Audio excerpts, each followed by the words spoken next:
Hello legends, कैसे हो आप सभी का स्वागत है सोशल साइंस चैप्टर की ब्रांड एपिसोड में। आज का एपिसोड हम क्लास 10 ज्योग्राफी के chapter number 7 lifelines of the national economy को एक्सप्लेन करेंगे विद नोट्स। सुना without wasting time, let's begin the video. So legends, पिछले चैप्टर में हम लोगों ने जाना था कि कौन सी इंडस्ट्री कितना परसेंट शेयर रखती जीडीपी का, एंड इकोनॉमिक्स के चैप्टर नंबर 2 में हमें इनडायरेक्टली जाना था कि कौन से सेक्टर्स जरूरी होते हैं अपने देश की डेवलपमेंट के, इकोनॉमिक डेवलपमेंट के लिए। बट इस चैप्टर में हम डायरेक्टली जानेंगे किस किस की मदद से अपने देश की इकोनॉमी चलती, या फिर बोले तो वो ही है life line of the economy. So now let's start. Goods and services का ट्रेड होना बहुत ही जरूरी है इकोनॉमिक डेवलपमेंट के लिए, जो कि उसका इनिशियल प्रिंसिपल आप कह सकते हो। बट ये ट्रेड अपने आप थोड़ी ना होगी, वो गुड्स एंड सर्विसेज खुद थोड़ी जाएंगे, हमें ट्रांसपोर्टेशन का हेल्प लेना होगा। पुराने जमाने में क्या होता था, इंसान सिर्फ और सिर्फ लैंड एंड वाटर का ही यूज कर सकता था, बट अब हम एयरवेज का भी यूज कर सकते हैं, जिसके चलते बहुत ही जल्दी वो डील हो सकती है, या फिर बोले तो उन प्रोडक्ट्स का डिलीवरी हो पाएगा। एंड आज हमारी दुनिया एक बहुत ही बड़ा विलेज बन चुकी है। क्यों? क्योंकि इसकी वजह से ना एक जगह से दूसरी जगह ना जाना बहुत ही आसान, जैसे कि एक गांव से दूसरे गांव जाना आसान होता है।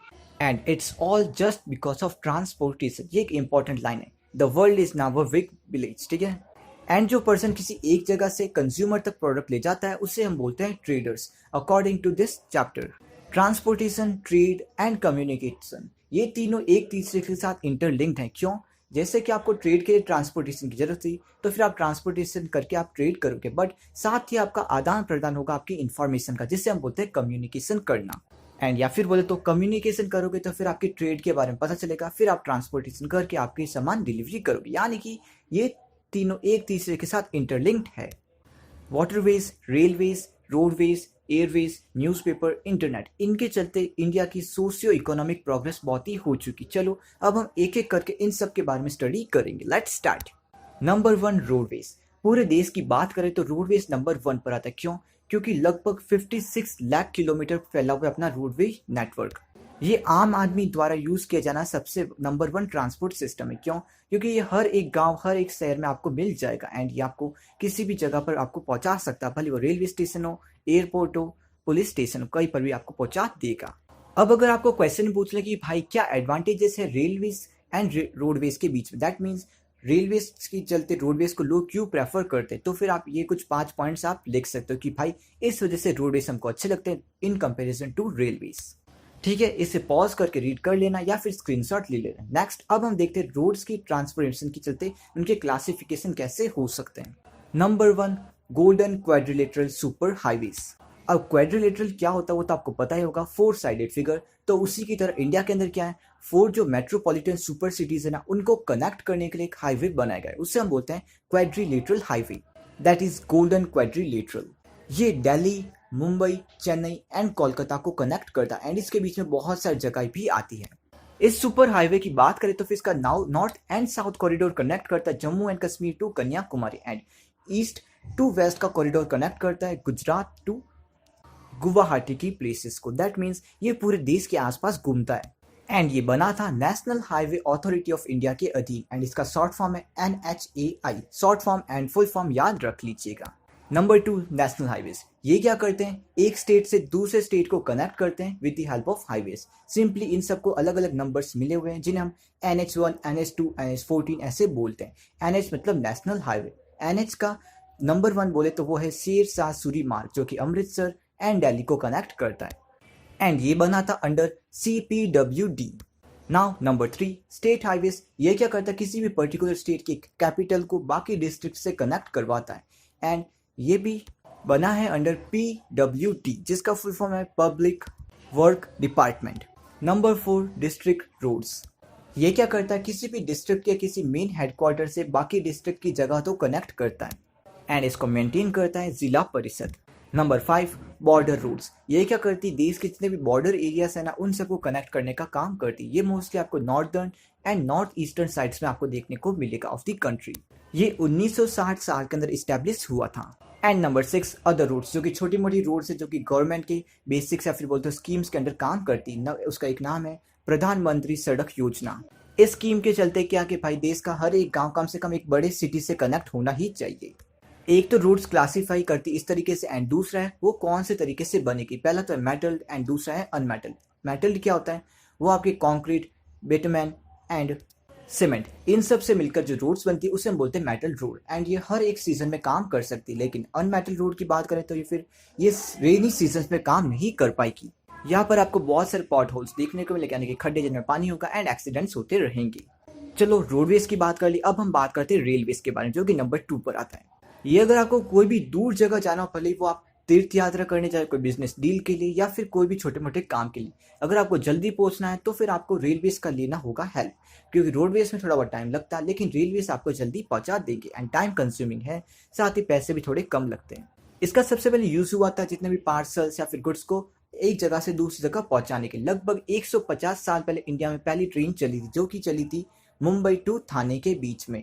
वो हुआ था 1854 के बीच। ये करीब 34 किलोमीटर ही चली थी, सॉरी 1853। एंड अपना जो रेलवे है ना वो 16 जोन्स के अंदर डिवाइडेड हो चुका है। बट इसके थोड़े बहुत डिसएडवांटेज क्या है आपको पता है? इसको बहुत सारे चैलेंजेस को फेस करना, जैसे कि कुछ लोग आम जन होते हैं ना, वो ट्रेन खींच लेते हैं, ट्रेन की चेन खींच लेते हैं, इससे ट्रेन रुक जाती है एंड बहुत सारे प्रॉब्लम कॉज होती है। साथ ही ये ट्रेन की संपत्ति को भी तोड़ते, प्रॉपर्टीज को तोड़ देते हैं, एंड मोस्ट इंपॉर्टेंट बिना टिकट ले ही बैठ जाते हैं। एंड ट्रेन्स का थोड़ा बहुत मुश्किल है, हाई एल्टीट्यूड्स पे चलना, जैसे कि माउंटेन्स, डेजर्ट्स, ऐसी जगह में चलना थोड़ा मुश्किल होता है। बट आफ्टर ऑल दिस, अपनी जो रेलवेज होती है वो बहुत ही हेल्प करती देश की इकोनॉमी के लिए। Now number 3, pipelines. पाइपलाइंस का पहले यूज क्या किया जाता था कि एक जगह से दूसरी जगह तक पानी का ट्रांसपोर्ट करने का, लेकिन उसके बाद में crude oil and natural gas का भी ट्रांसपोर्ट किया जाना शुरू हो गया था। एक बार आप इसका सेटअप करोगे तो फिर पैसे तो लगेंगे, लेकिन उसके बाद में थोड़े बहुत कम पैसे आपको देखने को मिलेंगे। जो सॉलिड स्टफ्स होते हैं उनको भी आप इसके जरिए भेज सकते हो, लेकिन उसको आपको पहले स्लरी में कन्वर्ट करना होगा। अब यहाँ पर पाइपलाइन से रिलेटेड कुछ 3 इंपॉर्टेंट नेटवर्क के नाम लिखा हुआ है, आप उनको पढ़ लीजिएगा एंड उनके ब्रांचेस भी देख लीजिएगा, ये थोड़े बहुत इंपॉर्टेंट हो सकते हैं। नाउ आई गेस आप लोगों ने रीड ओके लेजेंड्स, अभी तक हम लोगों ने रोडवेज, रेलवेज एंड पाइपलाइंस के बारे में स्टडी कर लिया। अब हम बात करते हैं वाटरवेज के बारे में। एक तरह से देखा जाए तो ये हैवी एंड बल्की मटेरियल्स को एक जगह से दूसरी जगह ले जाने का सबसे सस्ता मीन्स ऑफ ट्रांसपोर्ट कह सकते हो। ये कम फ्यूल में ही बहुत दूर तक जा सकता है, साथ ही ये एनवायरमेंट फ्रेंडली भी इसे कह सकते हो अकॉर्डिंग टू द बुक। अपने भारत का जो इंलैंड नेविगेशन है ना वाटरवेज, वो करीब 14,000 किलोमीटर तक फैला हुआ है, बट उनमें से करीब 5600 किलोमीटर तक ही मतलब कि जा सकते हैं। With the help of mechanical vessels उनको नेविगेट किया जा सकता है। हमारी गवर्नमेंट ने जो इतने भी वाटरवेज है ना, उन सबको नेशनल वाटरवे की तरह डिस्क्राइब किया हुआ। जैसे कि नेशनल हाईवे होता है ना, वैसे ही नेशनल वाटरवेज भी होते हैं। यहाँ पर 5 नेशनल वाटरवेज के नाम लिखे हुए जो कि इंपॉर्टेंट है एंड पूछे जा सकते हैं। आई गेस आप लोगों ने इन्हें देख लिया होगा, बस देखने की जरूरत है, अगर पूछ ले तो ठीक है, वरना कोई नहीं। इनके अलावा कुछ माइनर या फिर बोले तो लोअर लेवल के पोर्ट्स भी हमारे देश में लोकेटेड हैं, जैसे कि Cumbarjua, Barak and backwater of Kerala, जो कि करीब 95% ऑफ ट्रेड को संभालता है। ये तो थी वाटरवेज के बारे में। अब हम जानते हैं कुछ मेजर सी पोर्ट्स के बारे में। हमारे देश की जो कोस्ट लाइन है वो करीब 7,000 किलोमीटर तक फैली हुई है, एंड हमारे पास में 12 मेजर पोर्ट्स एंड साथ ही कुछ 100 या फिर 200 माइनर सी पोर्ट्स भी मौजूद है, जो कि अच्छी तरह से काम करते हैं अपने देश की ट्रांसपोर्टेशन करने के लिए, साथ ही ट्रेड सिस्टम के लिए बहुत ही हेल्पफुल होते हैं। ये जो मेजर पोर्ट्स हैं यही 90% ट्रेड करवाते हैं, फॉरेन ट्रेड करवाते हैं with the help of water veg. अब यहाँ पर हम थोड़ी बहुत पोर्ट्स के बारे में बात करेंगे। आज़ादी के वक्त क्या हुआ था भाई, हमारे पास में सिर्फ और सिर्फ मुंबई का ही पोर्ट था, एंड जो कराची का था वो तो पाकिस्तान चला गया। तो फिर जो मुंबई पे बहुत ही लोड आ चुका था, तो उसको थोड़ा सा कम करने के लिए कच्छ के अंदर एक पोर्ट बनाया गया था। उसका नाम था दीन दयाल पोर्ट, जिसको आप लोग टाइडल पोर्ट भी कह सकते हो। इसका मेन रीजन क्या था बनाने का, बस मुंबई को थोड़ा बहुत रिलीफ देने का। इसका काम क्या था, इंपोर्ट एंड एक्सपोर्ट करने का, कुछ एग्रीकल्चर एंड इंडस्ट्रियल रिलेटेड चीज़ों का, जो कि अपने ऊपर के जो स्टेट्स होते हैं ना वो भी करते हैं, जैसे कि राजस्थान, गुजरात, मध्य प्रदेश, पंजाब, ऐसे कुछ स्टेट्स। मुंबई का जो पोर्ट है ना वो देश का सबसे बड़ा एंड साथ ही सबसे बिजिएस्ट पोर्ट आप कह सकते हो। And Visakhapatnam is the deepest landlocked port of the country. ये एमसीक्यू में पूछा जा सकता है, तो फिर विशाखापट्टनम की स्पेलिंग देख लीजिएगा, इसमें थोड़ी बहुत कंफ्यूजन होती है। चेन्नई सेकंड आर्टिफिशियल पोर्ट है आफ्टर मुंबई, एंड ये बहुत ही अच्छा काम करता है ट्रेड को मैनेज करने का। That is volume of trade यहाँ पर सेकंड नंबर पर आती है आफ्टर मुंबई। कोलकाता में हमें देखने को मिलता है एक रिवराइन इनलैंड पोर्ट, एंड उस पर भी जब ज़्यादा प्रेशर आ जाता है तो उसको कम करने के लिए हल्दिया पोर्ट बनाया गया, जो कि कोलकाता के आसपास ही लोकेटेड होता है। अगर मैप में पूछ ले तो फिर कोलकाता के पास मार्क कर ले, यानी कि वेस्ट बंगाल में। मैंगलोर और गोवा का जो पोर्ट है ना, वो उनका काम क्या होता है, आयरन और का ट्रांसपोर्ट करना या फिर बोलते ट्रेड करना। एंड साथ ही एक जो नाम है पोर्ट, उसका नाम है ट्यूटिकोरिन, जो कि तमिलनाडु में पाया जाता है। ये एक नेचुरल हार्बर है एंड यहाँ पर कुछ इनकी तारीफ की गई, जो कि आप लोग पढ़ लीजिएगा। अब हम आगे बढ़ते हैं एयरवेज की तरफ। एयरवेज एयरवेज एयरवेज, ये सबसे चीपेस्ट, मतलब कि सबसे महंगा आप कह सकते हो, सबसे महंगा, ये बहुत ही प्रेस्टिजियस मान जाता है। बट इसकी एक अच्छी बात क्या है कि आपको फास्टेस्ट वे में आप एक जगह से दूसरी जगह आपको पहुंचा सकता है। ये इतना कॉस्टली होने के चलते हर कोई इसको अफोर्ड नहीं कर सकता, बट इसके बहुत अच्छे काम है कि आपको बहुत ही डेंजरस जगह पर भी आपको ले जा सकते, जैसे कि डेजर्ट्स, हाई एल्टीट्यूड के माउंटेन्स, हाई टेरेन्स, एंड इन जगह पर आपको आराम से ले जा सकता है। साल 1953 के अंदर एयरवेज को नेशनलाइज्ड किया गया था। जो अपना एयर इंडिया है ना, वही इंटरनेशनल एंड नेशनल फ्लाइट्स को आज्ञा देता कि आप कर सकते हो। एंड एक पवन हंस हेलीकॉप्टर्स लिमिटेड है, वो कि हेलीकॉप्टर्स की सर्विसेज आपको प्रोवाइड करवाता है। अब चलो हम बात करते हैं कम्युनिकेशन के बारे में। कम्युनिकेशन सिंपल भाषा में बोले तो बातचीत करना, इंफॉर्मेशन का आदान प्रदान करना होता है। इसके चलते एक जगह से दूसरी जगह आराम से कोई भी बात को पहुंचाया जा सकता है with the help of television, films, books या फिर मोस्ट इंपॉर्टेंट रेडियो। एंड आज के टाइम की बात करें तो इंटरनेट सबसे बेस्ट आता है। इंडिया का पोस्ट ऑफिस नेटवर्क दुनिया में सबसे लार्जेस्ट आप कह सकते हो। इंडिया में सबसे ज़्यादा पोस्ट ऑफिस आपको देखने को मिलेंगे। एंड जो मेल्स होते हैं ना, वो भी दो तरीके होते हैं। पहला तो फर्स्ट क्लास मेल, इसके अंदर आते हैं कार्ड्स एंड एनवलप्स। एंड जो सेकंड क्लास मेल्स होते हैं ना, वो आपके कैरी करते हैं बुकलेट्स को, पीरियोडिकल्स को एंड न्यूज़पेपर्स को। दैट मीन्स फर्स्ट क्लास का काम क्या होता है, हल्की हल्की चीज़ें ले जाना, एंड जो सेकंड क्लास होती है वो थोड़ी बहुत भारी चीज़ें ले जाती है। फर्स्ट वाला तो आपके लैंड एंड एयर दोनों को कनेक्ट कर सकता है, यानी कि यहाँ से जाता है। एंड सेकंड वाला लैंड एंड वाटर की मदद लेता है। एंड इन कम्युनिकेशन की बात करें तो इनके कुछ 6 मेन चैनल्स जो कि आप यहाँ पर देख लीजिएगा। अगर एशिया की बात करें तो फिर अपना इंडिया नंबर 1 पर आता है टेलीकॉम की इंडस्ट्री के अंदर, यानी कि इसका नेटवर्क सबसे ज़्यादा फैला हुआ है इंडिया के ही अंदर। एंड 2/3 ऑफ द कंट्री की अगर हम बात करें तो फिर उसके विलेजेस के अंदर आपको STDs देखने को मिलेंगे। उसका फुल फॉर्म है सब्सक्राइबर ट्रंक डायलिंग। एंड ये जो मास कम्युनिकेशन होता है, जैसे कि रेडियो, टीवी, न्यूज़पेपर्स, इनका काम क्या होता है, लोगों को अवेयर करना एंड कोई भी स्कीम्स हो तो उनके बारे में बताना एंड लोगों को एंटरटेन करना। टीवी की बात करें तो दूरदर्शन का जो चैनल है वो इंडिया वाइड है, वो नेशनल चैनल है एंड वो सबसे ज़्यादा पॉपुलर आप कह सकते हो, एक जमाने का था।